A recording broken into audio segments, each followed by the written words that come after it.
Picture this. You're lying in bed, staring at your phone, replaying old conversations in your head like a broken psychological experiment. You already sent the last message. You answer her texts immediately. You remember every little detail she tells you.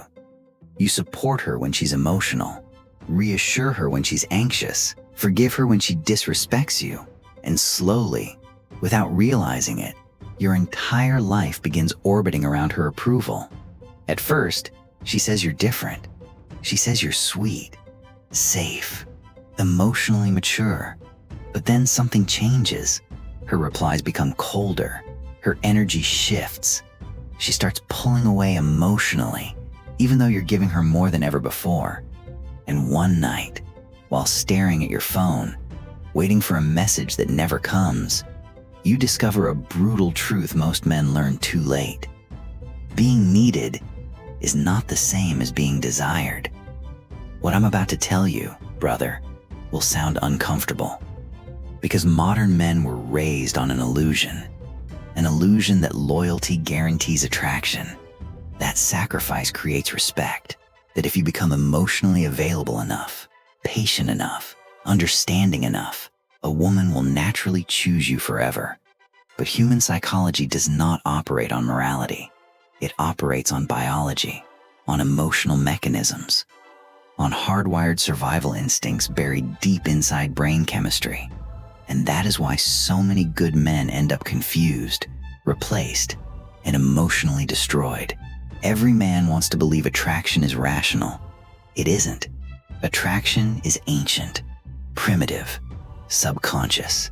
For thousands of years, the male nervous system was shaped around competition, survival, status, and emotional stability under pressure. And female attraction mechanisms evolved around identifying men who could remain calm during uncertainty. Not boys seeking approval, men who could survive emotional chaos without collapsing psychologically. Now listen carefully, my friend.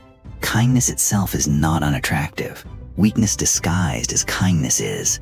There's a difference. A strong man can be kind without needing validation. But many nice guys are not operating from generosity. They are operating from fear. Fear of rejection, fear of conflict, fear of abandonment. And the human brain detects that weakness almost instinctively. This is why the man who constantly says, "Whatever you want, I just want you to be happy, I'll do anything for you," slowly loses emotional gravity, because his behavior signals dependency, not strength. And here's where dopamine enters the battle. The brain values what feels scarce, difficult, uncertain, not because humans are evil, but because the nervous system evolved to pursue emotional stimulation. Predictability lowers dopamine response. Mystery increases it. This is why emotionally overavailable men often become psychologically invisible. Not immediately, but gradually, silently, like a candle slowly losing oxygen. Here's how the destruction begins. At first, the nice man believes love is about giving more. So he replies instantly, cancels plans for her, stops focusing on his purpose, agrees with everything, never challenges disrespect, never creates boundaries, never risks losing her. And without realizing it, he enters a dangerous psychological position. He places her above himself. Case study number 1. A man spends 2 years emotionally supporting his girlfriend. Late night calls, constant reassurance, daily attention.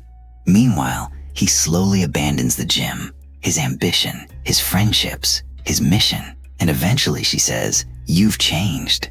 But what she really means is, "You stopped feeling like the man I was attracted to." Because attraction feeds on emotional polarity, on tension, on individuality, not emotional submission. Case study number 2. A woman tells her boyfriend she needs space. He panics, sends paragraphs, tries harder, becomes even more emotionally available. But every emotional overreaction lowers her perception of his strength, because desperation signals emotional instability to the subconscious brain. And once respect begins collapsing, attraction follows it into the grave. Brother, most men think attraction disappears because they weren't loving enough. But often, it disappears because they abandoned their masculine center trying to keep someone who was already emotionally drifting away. The terrifying part is this. Respect rarely dies loudly. It dies quietly, in tiny behavioral shifts. She stops sounding excited to see you. Replies become delayed. Physical affection decreases. Criticism increases. Your emotional effort becomes expected instead of appreciated. And then come the phrases men never forget. You're too nice. I need to find myself. You deserve someone better. Those sentences sound compassionate, but psychologically, they often translate to emotional disengagement. Because once emotional certainty becomes too high, the dopamine response weakens. The relationship becomes emotionally flat, safe, predictable. And modern culture has conditioned people to constantly chase stimulation, especially through social media validation, attention markets, and endless perceived options. Case study number 3. A man notices his girlfriend becoming emotionally distant, but instead of pulling back and regaining emotional balance, he increases pursuit. More texts, more gifts, more emotional pressure. And ironically, every attempt to save the relationship accelerates its destruction, because attraction cannot survive inside emotional suffocation. Now here's the part nobody wants to discuss. Modern society trains men to become emotionally marketable, not emotionally respected. From childhood, boys are conditioned to avoid disapproval. Be agreeable, be harmless, never offend, never lead too strongly, never risk rejection. And slowly, masculinity becomes diluted. A generation of men was raised believing self-sacrifice is the highest form of love. Meanwhile, social media transformed attraction into a psychological marketplace. Attention became currency, validation became addiction, and emotional scarcity became power. The modern man is told, open up more, give more, be softer, be endlessly available. But almost nobody teaches him boundaries, emotional discipline, detachment, or the ability to walk away. And brother, this creates a devastating imbalance. Because when a man's identity becomes dependent on female approval, he enters psychological servitude. He becomes emotionally negotiable, and the world does not respect negotiable men. Eventually, the collapse arrives. The breakup, the replacement, the coldness, the silence. And suddenly the nice man experiences emotional destruction unlike anything he imagined. He cannot eat, cannot sleep, obsesses constantly, replays conversations in his mind like psychological warfare. And the most painful part?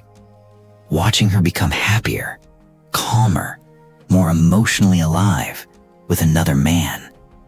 A man who appears less emotional, less available, less desperate for approval. That image destroys something inside him, because now he's forced to confront the truth. Love alone was never enough.